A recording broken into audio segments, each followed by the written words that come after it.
یار کیا کہتے ہیں یہ علی صاحب کہ عشق مزاجی کیا ہے اور عشق حقیقی کیا ہے؟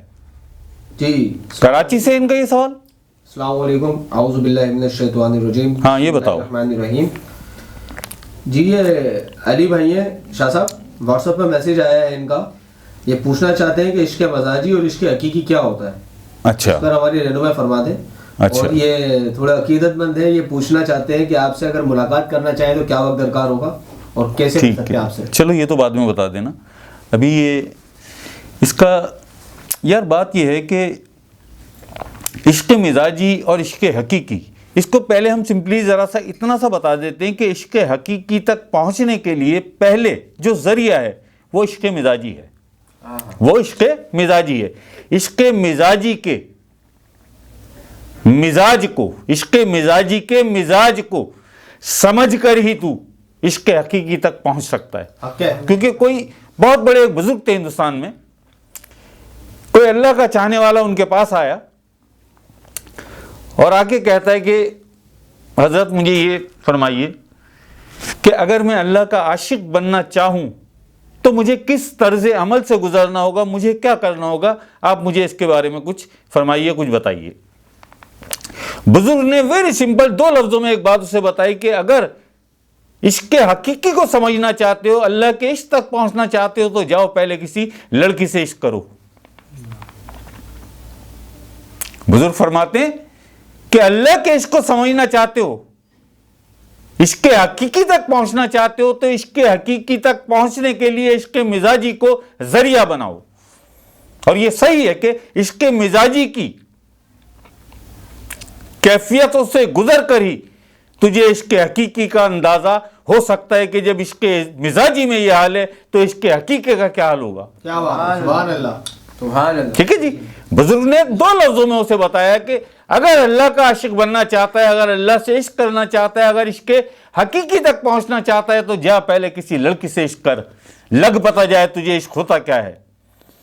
ہم اسے اس طرح سے لے لیتے ہیں کہ بابا فرید مسعود گنج شکر علیہ رحمہ پاک پتن، تو بابا فرید کیا فرماتے ہیں عشق مزاجی کے بارے میں اور عشق حقیقی کے بارے میں. بابا فرید کیا فرماتے ہیں، ہم بابا فرید سے پوچھ لیتے ہیں. آپ کی ایک کتاب ہے اسرار الاولیاء، 2 حصوں میں 2 جلدیں ہیں. اسرار الاولیاء یہ بابا فرید مسعود گنج شکر علیہ رحمہ، یہ آپ کی کتاب ہے.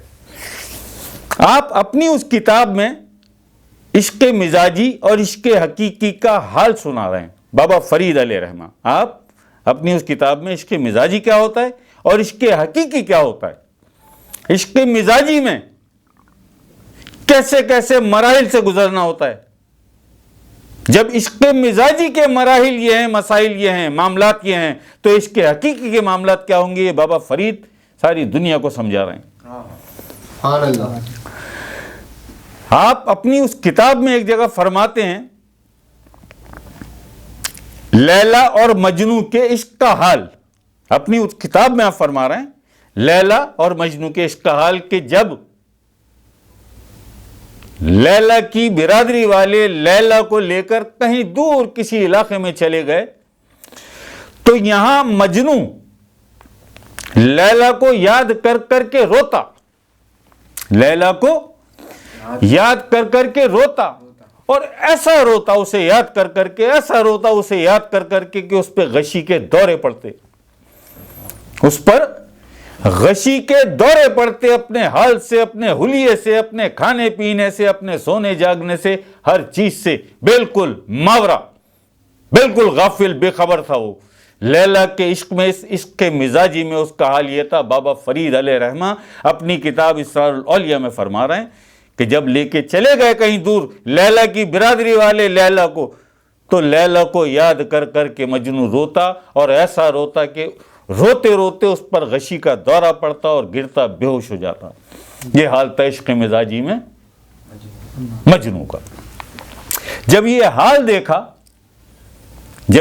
دیکھا لیلا کے برادری والے دور چلے گئے لیلا کو لے کے، اور مجنو کا یہ حال ہے، تو مجنو کے جو قبیلے کے بڑے تھے، جو قبیلے کے لوگ تھے، انہوں نے جب لیلا کی یاد میں مجنو کا یہ حال دیکھا تو ان میں سے کچھ لوگ لیلا کی برادری والوں تک پہنچے ڈھونڈتے ہوئے انہیں، وہاں پہنچ کے ان لوگوں سے استدعا کی، انہوں نے التجا کی کہ لیلا کو یاد کر کر کے مجنوں کا حال یہ ہے، ہم آپ سے بنتی کرنے آئے ہیں کہ اسے اگر ایک نظر آپ اس کی لیلا دکھا دیں تو ممکن ہے اس کی طبیعت میں، اس کے حال میں کچھ افاقہ ہو جائے۔ بالکل۔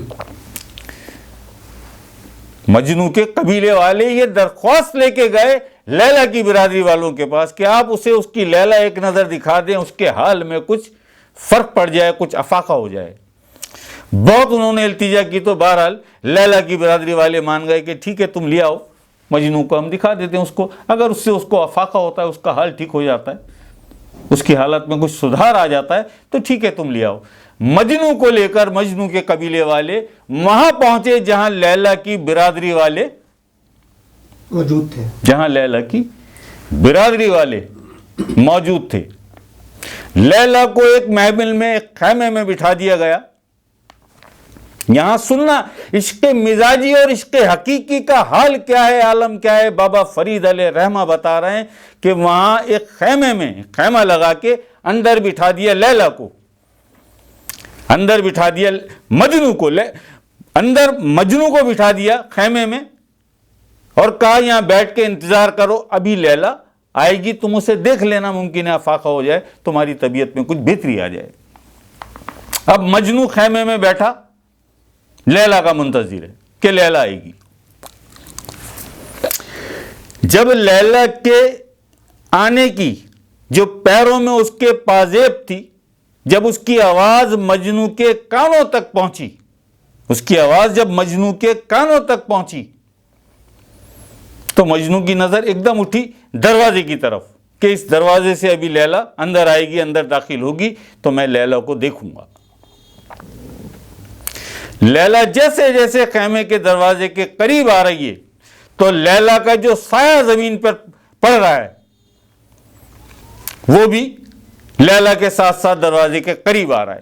ابھی لیلا دروازے تک نہیں پہنچی ہے، جیسے ہی لیلا کے 2 قدم پیچھے، لیلا 2 قدم پیچھے 2 قدم پہلے خیمے کے دروازے پر لیلا کا سایہ پڑا، اور جیسے ہی اس سائے پر مجنوں کی نظر پڑی، مجنوں کی نظر پڑی لیلا کے سائے پر، جیسے ہی سائے پر نظر پڑی مجنوں کے حلق سے ایک چیخ نکلی اور گر کر بے ہوش ہو گیا۔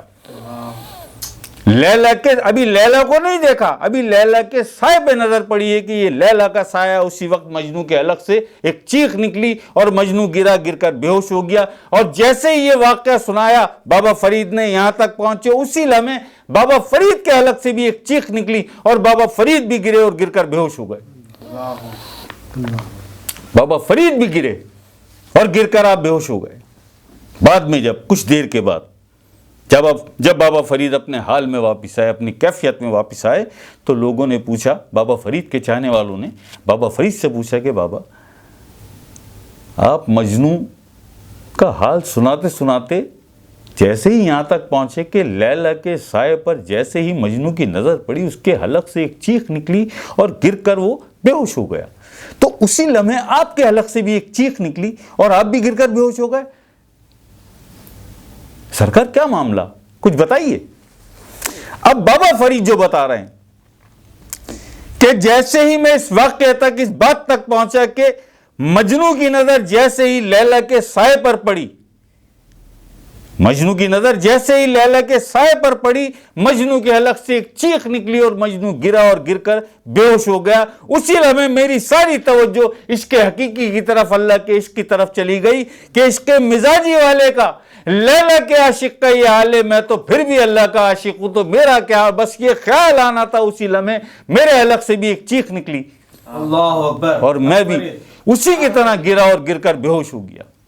میں بھی اس کی طرح گرا اور گر کر بے ہوش ہو گیا کہ وہ عشق مزاجی والا، عشق مزاجی میں اس کا حال یہ ہے، تو میں تو عشق حقیقی والا ہوں۔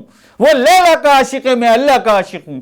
جب لیلا کے عاشق کا عشق مزاجی میں یہ حال ہے تو میں اللہ کا عاشق ہوں، عشق حقیقی میں میرا کیا حال ہونا چاہیے۔ اسی لمحے میرے حلق سے بھی چیخ نکلی اور میں بھی گر کر بے ہوش ہو گیا۔ صرف اس توجہ پہ، یہ ذرا سا میرے ذہن میں یہ خیال آیا، میرے دل میں، کہ میں تو اللہ کا عاشق ہوں،